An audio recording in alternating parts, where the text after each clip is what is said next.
धन और मृत्यु दोनों का मिलन कभी संभव नहीं होता।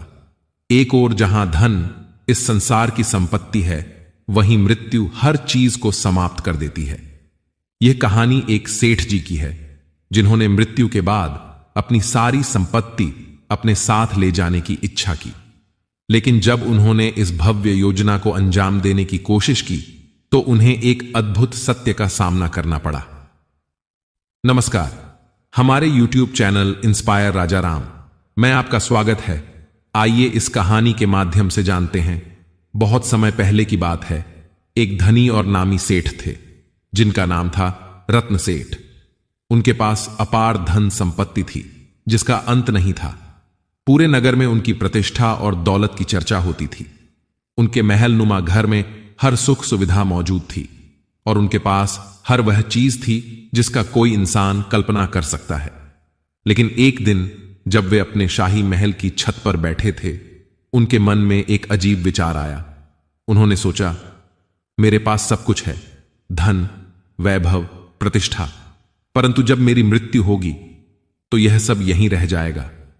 मैं इसे अपने साथ कैसे ले जा सकता हूं? यह सब मैंने अपनी मेहनत से कमाया है, तो क्या इसे यूं ही छोड़ देना सही होगा? यह विचार उनके मन में बार बार आता रहा और उन्हें बेचैन करने लगा।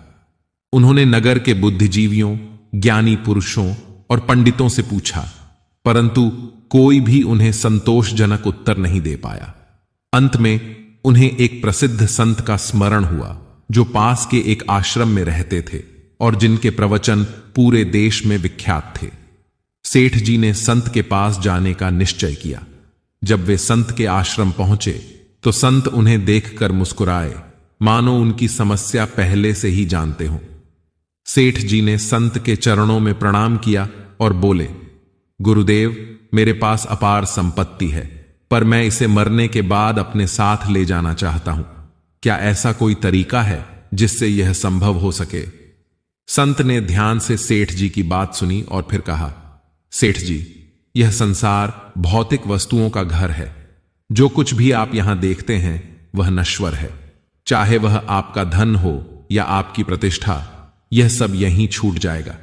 आप इसे अपने साथ नहीं ले जा सकते। सेठ जी इस उत्तर से संतुष्ट नहीं हुए। उन्होंने विनम्रता से कहा, गुरुदेव, क्या कोई उपाय नहीं है जिससे मैं अपनी मेहनत की कमाई को मृत्यु के बाद भी अपने पास रख सकूं? संत ने थोड़ी देर चुप्पी साधी और फिर बोले, सेठ जी, यदि आप सचमुच कुछ अपने साथ ले जाना चाहते हैं, तो वह केवल आपके कर्म होंगे, अच्छे या बुरे। पुण्य आपके जीवन का वह अनमोल खजाना है, जिसे आप मृत्यु के बाद भी अपने साथ ले जा सकते हैं। धन दौलत यहीं रह जाएगी, लेकिन आपके पुण्य कर्म सदा आपके साथ रहेंगे। सेठ जी ने आश्चर्यचकित होकर पूछा, पुण्य कैसे कमाया जाता है गुरुदेव? संत मुस्कुराए और बोले, दूसरों की सेवा करके, जरूरतमंदों की मदद करके, धर्म के कार्यों में भाग लेकर। जब आप अपने धन का उपयोग मानवता की भलाई के लिए करते हैं, तब वह धन पुण्य में बदल जाता है। यही पुण्य आपको जीवन के बाद भी अमर बना देगा। सेठ जी की आंखों में जैसे रोशनी फैल गई हो। उन्हें अपनी भूल का एहसास हुआ। अब उन्होंने ठान लिया कि वे अपनी संपत्ति का उपयोग लोगों की भलाई के लिए करेंगे। सेठ जी ने सबसे पहले एक बड़ा अस्पताल बनवाया, जहां गरीबों का मुफ्त इलाज होता था। इसके बाद उन्होंने कई धर्मशालाएं, विद्यालय और अनाथालय बनवाए। वे अपने धन से लोगों की मदद करते, जरूरतमंदों को भोजन कराते और समाज के हर वर्ग की सेवा में लगे रहते। धीरे धीरे सेठ जी की प्रसिद्ध एक दयालु और परोपकारी व्यक्ति के रूप में होने लगी। लोग उनका आदर करने लगे और उनकी उदारता की सराहना करने लगे।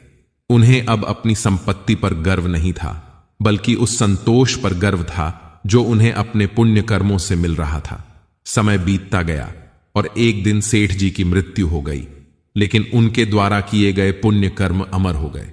उनकी बनाई धर्मशालाएं, विद्यालय और अस्पताल सदियों तक लोगों की सेवा करते रहे।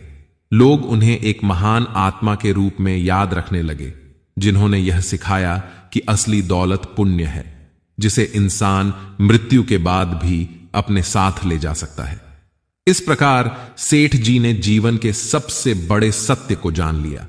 यह संसार भौतिक चीजों से भरा हो सकता है, लेकिन असली खजाना तो केवल आपके अच्छे कर्म ही हैं, जो सदा के लिए आपके साथ रहते हैं। आशा है कि आपको यह कहानी पसंद आई होगी।